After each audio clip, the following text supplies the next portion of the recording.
Okay, good evening, everyone. My name is Najla Zaidi, and I am the director of the Unpack Hollywood Bureau. Thank you.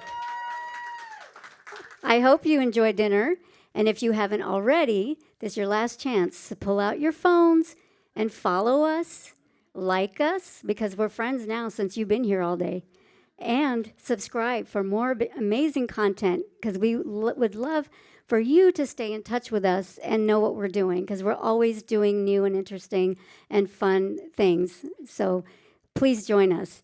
And so now it is my distinct pleasure to introduce you to these two creatives that are sitting here in front of me today.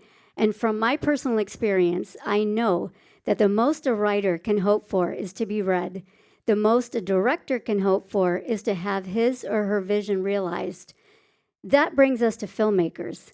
The most a filmmaker hopes for is to screen their passion, their blood, their sweat, and tears, and sometimes years of hard work in a theater in front of a live audience.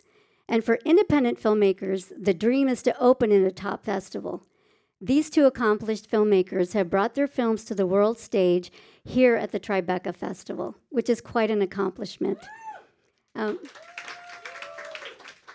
Three-time Emmy winner Habiba Nosheen brings us The Gymnasts of Fisherman Colony, which explores the birth of a gymnastics team from Machur colony in Pakistan, where the people often live as undocumented in their own country. Produced, written, and directed by Habiba, The Gymnasts of Fisherman Colony is a poetic coming-of-age journey where these young gymnasts turn their dreams into a small rebellion. And then powerhouse documentary filmmaker Naqvi, who is also an Emmy winner and an inductee into the Academy of Motion Picture Arts and Sciences, brings us Hanging by a Wire, a nail-biter of a documentary that takes us to northern Pakistan in the Himalayas, where a cable car falls over a remote valley and its 8 passengers are suspended in potential danger. Produced, directed, and written by Mo, and also produced by Bilal Sami, who's back here. Hanging by a Wire shows us the beauty of the human spirit and what happens when opposing forces come together to save their own people. And I am so proud to introduce both of you because I too am from Pakistan, so this is pretty cool for me. So please help me welcome filmmakers of the highest caliber, Habiba Nosheen and Mo Naqvi. So if it's okay, I want to start with the story of how I met Mo for the first time. It was at Tribeca about 20 years ago. I was a filmmaker wannabe, and I had just moved to New York, and I had just heard about Tribeca, and I heard that there was a Pakistani film called Shame by this Pakistani filmmaker premiering there, and I was so excited. I went to see it, and then I lined up with the fan of people waiting to talk to Mo, and I introduced myself, and I was just like totally fangirling. And he gave me his card, and then I followed up with an email with my nerdy resume, telling him I wanted to be a filmmaker. If he ever need any help, to call me, and I would just love to work with him. So to be sitting here 20 years later with both of us having a film together at Tribeca, I cannot tell you how much that means to me. It also is so meaningful that there are 2 films from Pakistan. Yeah.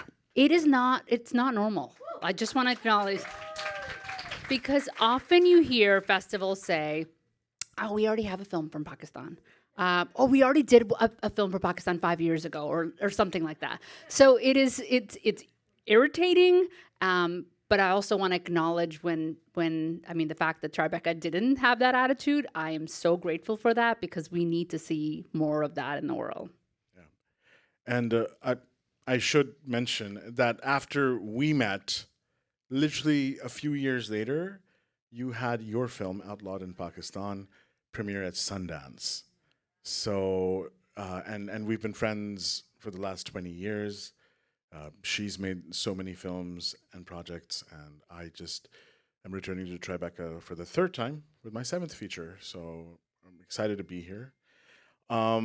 We just saw your film, The Gymnasts of Machar Colony, or Fisherman Colony. Karachi, that's where I'm from, and that's where this film takes place. And Karachi is our hometown. I know there are a bunch of Karachiites in the audience, so I love your work. Um, but this was such a departure from what, and just to kind of give you context, Habiba does some beautiful work, but she does some serious stuff, and she goes into some really dark places. This was a sports film, and it was a beautiful coming of age story where this girl, without much resources or anything, makes it to one of the highest nationals in the country as a gymnast. And we see her community and teachers and family rallying around her. And it really is like an underdog sports film. And I loved it so much because it showed such a nuanced and human picture. Is that what you thought you were going to make once you started filming? Yes, because it was a very conscious departure. As Mo mentioned, I have been doing investigative work for the last 20 years, and it is heavy. It's heavy, and I had just come off of doing an 8-part investigative series where I was trying to figure out what happened to a missing Muslim woman who disappeared. And we helped solve her disappearance. So that was empowering. I'm so proud of that work, but it left me emotionally exhausted. And I took a pause and I looked at my own body of work. And when I thought to myself, what do I wish existed in the world about the stories of Muslim women that doesn't exist? Because that's the story I want to tell. And, there is so much trauma in the world right now. And that those stories should be told. I am absolutely, have a whole career of telling those stories. But as an artist, they do take a toll on you. And I think we need to be honest about that as well.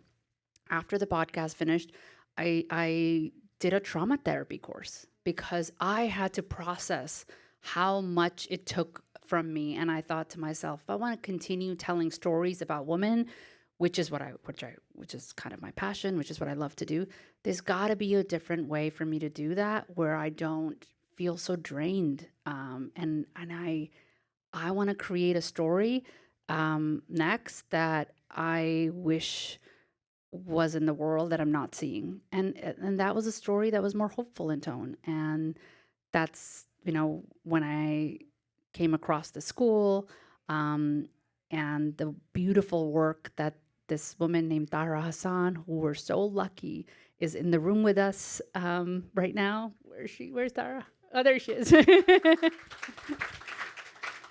I was so inspired by that,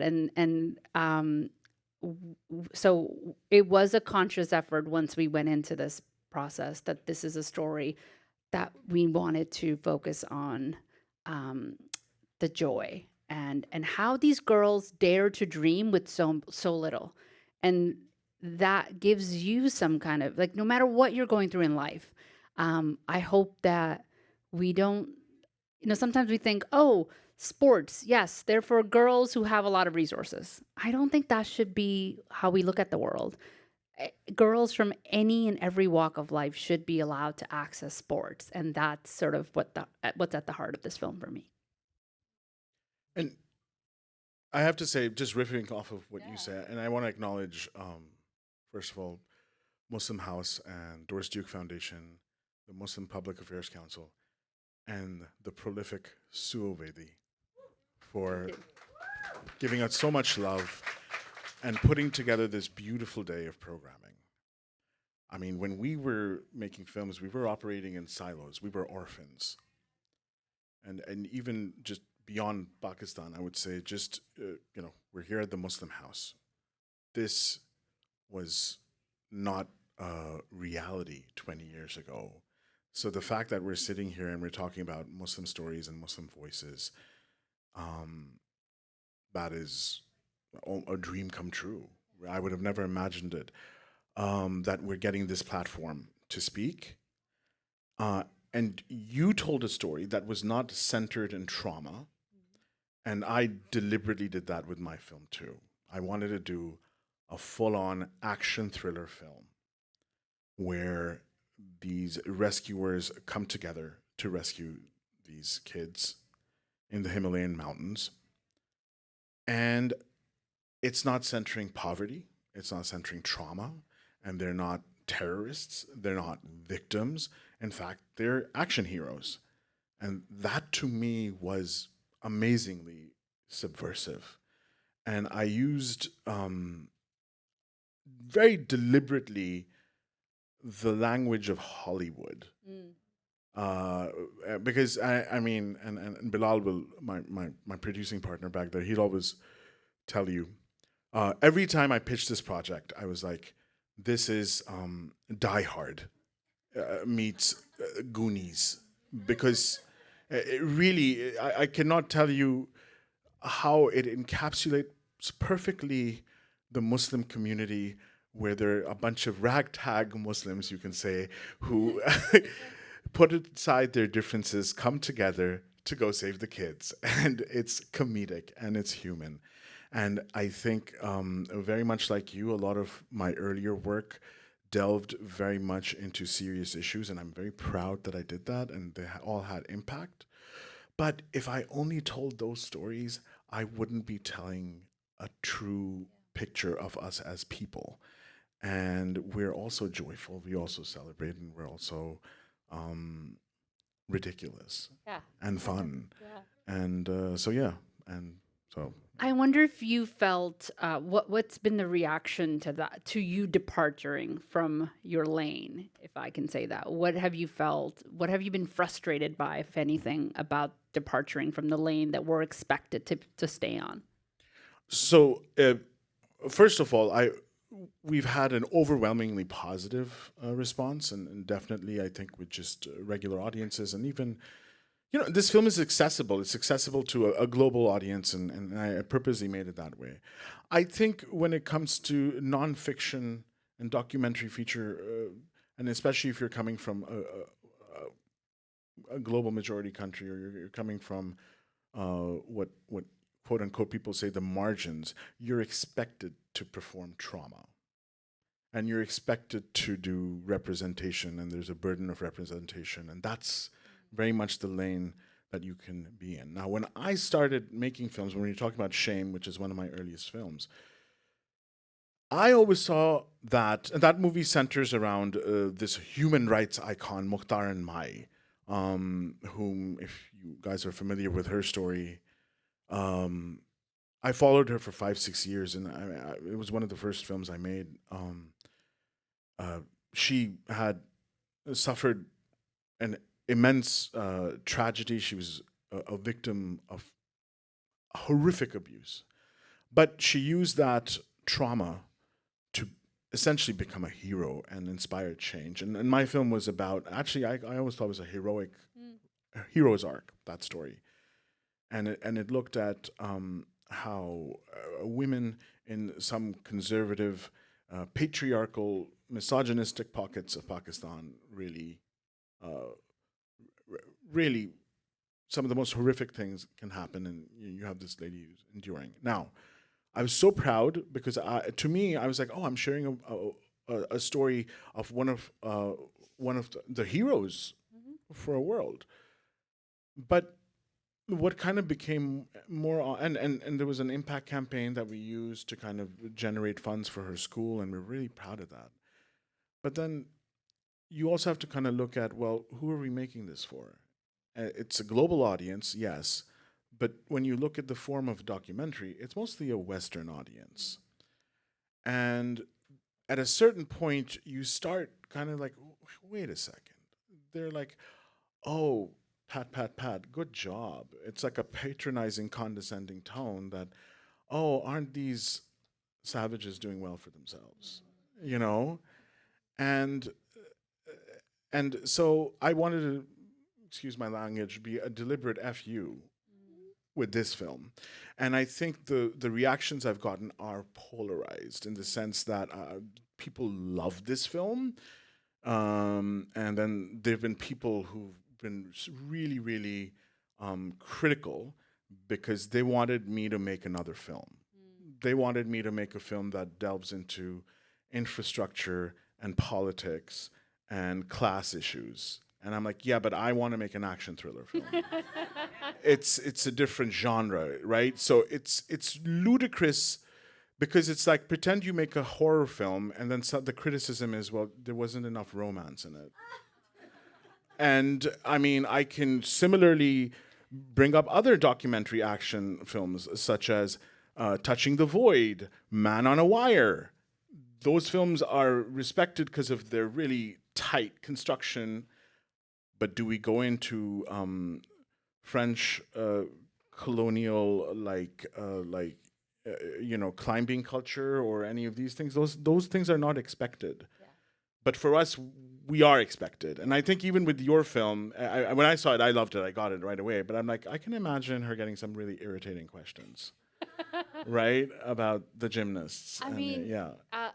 I think I wanted to make the film in a way that felt authentic to me. And we don't over explain things in the film. And I'm okay with that. I'm okay with the audience walking away, not being 100% clear about certain things, as long as you understand I think you won't be lost in the story, even if every single joke you don't get, or yeah, if you make a film just for a particular type of audience that need their hand held, you compromise the art. So I think I had to ask myself, well, what kind of film do I want to make? Who are the audience? And I did want this to be a family friendly film. I have never made anything my children have ever been able to watch. So the fact that my son's here, where is he? He's here. And he's seen every cut like multiple times. It was a journey that I wanted to be on. I think that we need to make more films that are different kinds of films. And our community deserves that. And the reaction from the community and people who have shown up to the screenings have been, oh my God, it made it feel all worth it. I had a mom message me that she came to see it on Monday and she's bringing all her kids on Friday. Like that's a community reaction that I want. That I made this for the community, and that's so meaningful to me. And I think you can still have conversations about the things I care about, which is gender equality. You can still have those conversations and give people a good laugh. Like it's not, doesn't have to be all or nothing. So I'm curious to see, it came out into the world just this week. I'm curious to see what the reaction would be from a wider audience, but I'm so excited at the reaction from our community, because we know our community is very vocal. They'll tell you exactly how it is if they don't feel that it represents them properly, and that hasn't been the reaction. And those were my biggest critics that I cared about, and I feel that I did right by them. So that's a very special feeling.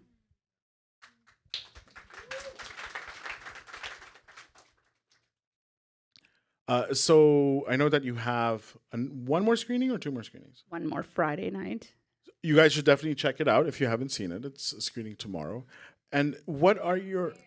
It is sold out. I would say though it is a rush line, and often people you should be able to get in. There are lots of people who purchase tickets and can't make it. So you should be able to go see it. And we also are showing tomorrow, but we're also sold out. So there's a rush line, and exactly like Habiba is saying, so you can go check it out. We're also showing on Saturday. So see mine on Friday, then see his on where? Ummer? Where's Summer? There you go. So Ummer is my producer. He was my half my brain, if not full brain sometimes. He's in the house. Hi, Ummer. What is it? AMC 19th Street. There you go. Thank you. Yeah. And on Saturday, we're showing at around noon at the Village East Angelica. So please come to that. So tell me what's next for gymnasts. I have no idea. I just want to try to get through this week. I mean, for us, what's been important is we want to bring this story to the community. And we want to try to bring instead of bringing the community to the film, what our dream and hope is for this is we want to bring the film where the community is. So my goal would be to have people watch this documentary who have never seen a documentary before, because I think that is a world that people write off. And I think Desis and Muslim community, they love films, and they just haven't felt that documentary represents their world, or they haven't found that as a form of entertainment they want to take their kids to. So I think we want to use this film as a vehicle to introduce them to different types of filmmaking, and to show that documentary film can be entertaining. And that's sort of what we want to do next with it. How we get there, we're looking for partners.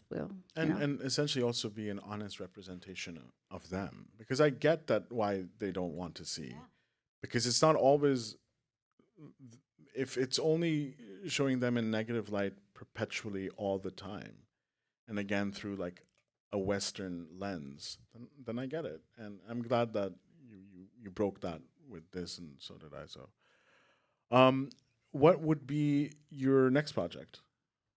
Yeah. I am working on an investigative series that I can't talk about yet because I'm in the middle of it. But I think I do want to take a minute to just, you know, do more in terms of community building than I have done in my previous projects. I think that's important to me as I grow as an artist. What do I want to do? Previously, and it's also partly coming from a place of journalism, right? Most of the time, journalists make their work and they put it out, and they're like, there's very little interaction with the community. We're changing, like journalists and communities of color are rethinking about what impact looks like for our work, and I want to carve out the space for more community building than I think has been allowed than I have allowed myself to do in with my previous projects. And how about you? What's next for you guys? So I'm doing a few projects. I'm going back into scripted, and I'm developing that. And also, I really, really like the disaster lane for documentaries. I think it's or even in scripted. It's just something that really resonates with me right now. So I Where do wanted you think to that comes from? disaster film. Well, there's such a nice frenetic pace, and I think I have my own very like natural, anxious, chaotic rhythm, and I think that disaster films really nicely encapsulate my own personal like. Are you looking for recommendations? Should we take a vote on the next disaster you should get? I've actually narrowed it down to two specific things. One's a disaster film that I'm developing, and another is a fun true crime, but catch me if you can caper. That and I'm kind of like leaning more towards like satire and comedy, and that's kind of fun for now. So let's see what happens. This is by far one of the most fun I've had in making a film. I love making all my films, but this was so much fun. I I literally felt like I was like in college again or something in my early 20s. It was amazing, and so I mean I'm sure a lot of you guys are filmmakers.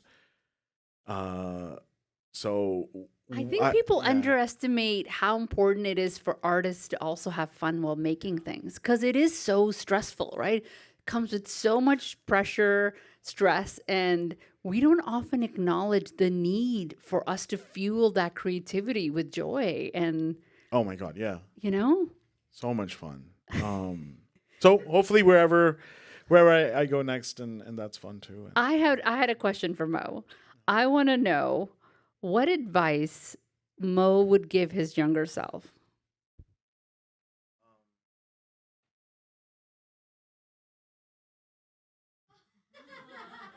I honestly, like, I know this might sound like a little like douchey, but I was like pretty like ambitious back then too, and I'd be like, yeah, slay. I really wouldn't have advice for myself. Like, you rock. Like, yeah. What about you? Um, I think I was not always sure that I could explore areas outside straight up journalism as a storyteller. I think I was afraid to tell different kinds of stories. So I would tell my younger self to have more fun.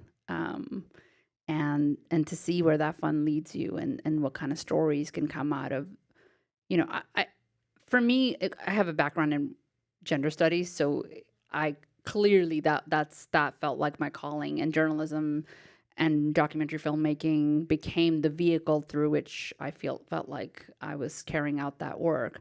But I think I have underestimated all my life the ability to make joyous work that could also be along the same lines of discussing issues of gender equality. I think you can do both. So I think that would be my advice to my younger self.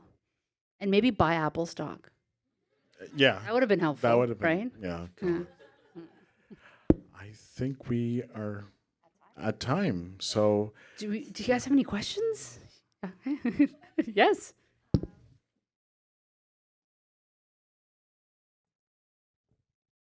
Have your movies been shown in like Mature Colony or another area that you made the movies about?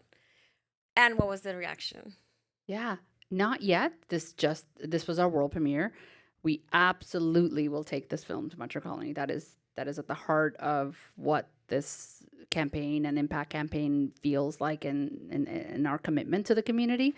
So we need to just sort out the logistics of how to make that happen and when to make that happen with all the other competing things that people need us to do at the same time, including our partners. So we're hoping in the fall. That's so probably October is when we're aiming That's for that. awesome. And one last thing, have you partnered with schools? Because I think they would really benefit New York City high schools to show your films. Yeah, so we are in conversation with at least one film festival that has an arm that brings children in. So that's definitely something that we're really interested in. Yeah. One more question, we're told. Come on, guys. Yes, and do not ask me the meaning of life. I don't know what it is.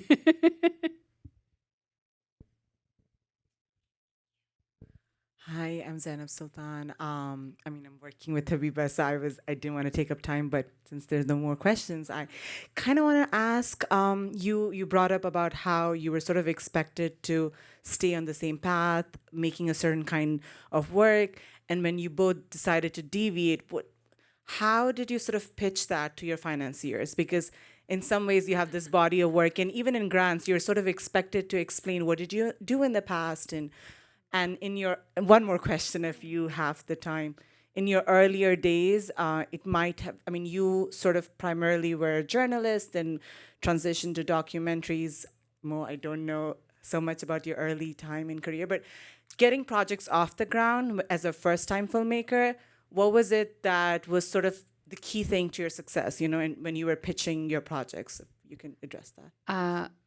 So your first question being, how was it the pitching process? I actually thought that funders were amazing. There was no pushback. I said, this is what I want to do. And they were like, great, go ahead and do it. I think the key is to find partners that believe in you and want to support you. If you've never seen anyone do, like if you go to a network and they've never done anything like what you're proposing, maybe they're not the right partner. It doesn't mean that, you should second guess your story. But we had a commissioning editor who I was like, I have a film. It's going to be all subtitles. You might not want to, and she was absolutely 100% on board. Michelle McCree from CBC. And she was like, no, make the film you want to make and I will support you. And in terms of grants and funding, we had a tremendous success. So I think that's not where the hurdle is for us. I didn't face that in any way. I felt that people were very supportive. In terms of your second question, how did you get your first film made, I guess? I actually thought the easiest thing to do, instead of pitching to people, I can do this, I can do this, I can do this, which just became exhausting. I just went and made it. I just went and shot something, had a rough cut, and um, put it together. I don't know how I afforded an editor. Hire an editor. Don't edit your own films. You're not that good of an editor. Trust me. Like everybody thinks they can edit it, but really, editing is an art that's very unique. You know, we saved up enough money through different grants to hire an editor, and then we showed the film to people, and that's how they came on. But they weren't taking a big risk because they could see what the film was. We've already shot everything. So I think if you're a first time filmmaker, I know it sounds hard to say because then that's essentially admitting you have to put a lot of resources up front. But frankly, that's how my first film got made. So to answer your first question about getting funders on board, I mean, I've been doing this a while. Like, so this is, I should say, my 7th documentary feature, and even beyond documentaries, I've also done series. So that certainly helped because I had a body of work. And I've operated in a myriad of different ways, whether it was a commission where it was already pre-funded film and they brought me on to direct and produce it. I've also cobbled together financing through European and American co-productions, grants, private equities, and so like a different thing. With this film, the film was, from the get-go, I wanted it to be a very accessible film that played for audiences beyond documentary audiences. Like, I wanted it to play for a mainstream audience. And so I wasn't necessarily looking for traditional documentary grant funders. And so I would be expected to stay in that very specific lane had I gone down that, because that's not necessarily their mandate. And lo and behold, and we had some amazing partners. We had Ever Wonder Studios, who really took a chance on us. And then we eventually got Concordia, who is how I was able to get my development grant off the ground and get the development. But eventually we got Universal Studios, you know? So I know that technically we're an independent film, but no, actually we're not. We're not an independent film. It's Universal Studios backing a Pakistani documentary. And we're so blessed. We're having a theatrical release later this summer, and then inshallah it comes out on streamer end this year, which we'll tell you what it is once it's announced.